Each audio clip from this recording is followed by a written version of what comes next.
Welcome everyone to a new video. In today's video we will be talking about the most extreme biome on Earth, where only limited life can exist.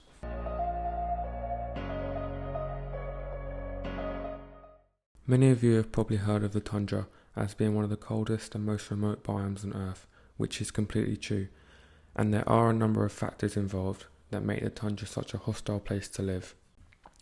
The tundra is a cold and dry environment where only specialised plants can survive. Not even trees can survive here, which is why the tundra is a treeless biome. Animals that are found in this biome have undergone immense adaptations in order to live here, because of the vast conditions that inhibit it. This means that most species aren't found here, and only the most adapted are, which has led to the biome having low biodiversity levels. The tundra can be commonly divided into two sub-biomes, Arctic and Alpine tundra. Arctic tundra is most commonly thought of when talking about the tundra biome. It's situated within and around the Arctic Circle at latitudes beyond 65 degrees north. Countries that have regions within the biome include Russia with Siberia, Canada, US with Alaska, Denmark with Greenland and Norway. For 8 to 9 months of the year, temperatures here stay well below freezing. Not only that, but extreme winds carrying dry air and annual precipitation levels of less than 25 centimetres make life here even more challenging. Permafrost is characteristic of Arctic tundra, although it's not found in Alpine tundra. Permafrost is when the soil becomes completely frozen, permanently, for meters below the ground, due to the freezing temperatures within the biome. If any precipitation does fall, it becomes waterlogged as it cannot drain through the frozen soil. Large plants such as trees cannot grow here due to the permafrost blocking their roots from extending through the soil. Another reason why only small vegetation forms can survive in this biome. The flora that can be found within the tundra biome all have unique adaptations that allow them to survive and flourish in these harsh and hostile conditions. Some common adaptations include being low-lying, which means they are situated close to the ground so snow can easily cover them and protect them from the freezing air. Otherwise, plants would die if they were left exposed. Having small waxy and hairy leaves which allows them to trap heat and keep in as much warmth as possible. They are typically perennials. As the temperatures don't alter too much throughout the year, annuals wouldn't have a large window for growth, and thus being perennials means they can take advantage of some years where the climate is milder and provides more opportunities for growth. The Arctic tundra has a limited summer window of warmer temperatures for 2 to 3 months. In this period, the sun doesn't set below the horizon and light is plentiful. It's often known as the midnight sun.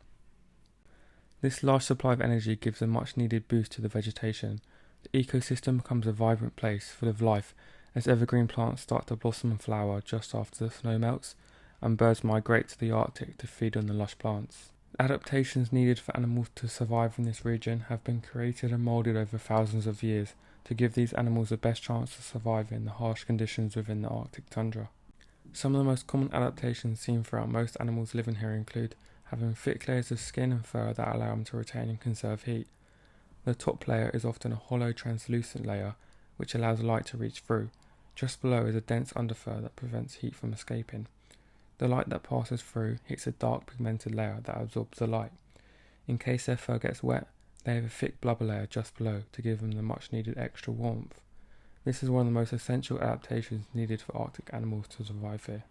Secondly, most animals have a winter white fur colour that allows them to camouflage with the surroundings. The polar bear is most known for this adaptation. Lastly, shorter appendages and smaller heads are beneficial in reducing the surface area for which heat can dissipate from. The most known animals that can be found within the Arctic tundra include polar bears, Arctic foxes, Arctic hares, reindeer, snowy owls, musk oxen, lemmings, Arctic terns and puffins. Alpine tundra can be found at high altitudes or mountains across all latitudes. The higher the altitude, the colder the climate becomes. At high altitudes, it's too windy and cold for large vegetation forms such as trees to survive. This ultimately forms a barren treeless landscape, resembling that of the tundra biome.